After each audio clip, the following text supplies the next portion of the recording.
ایک دیہاتی نے گارے کی مٹی سے اپنا گھر بنایا۔ گھر میں اس نے چھوٹی سی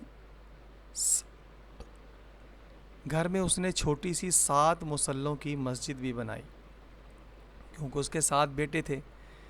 تعمیر مکمل ہوئی تو اس نے اپنے بیٹوں کو بلایا اور کہا، میں چاہتا ہوں کہ مسجد کی لپائی جنت کی مٹی سے کروں۔ تم سب بھائی جاؤ اور جنت کی مٹی تلاش کر کے لاؤ۔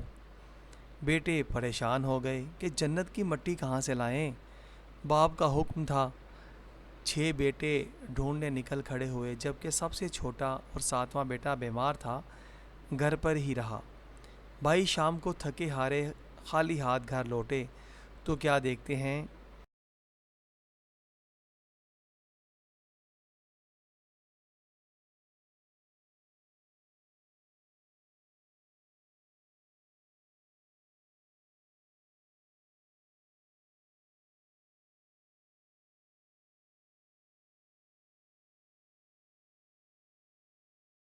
ساتھیو سبسکرائب، شیئر اور لائک ضرور کیجیے گا۔ جزاک اللہ خیر۔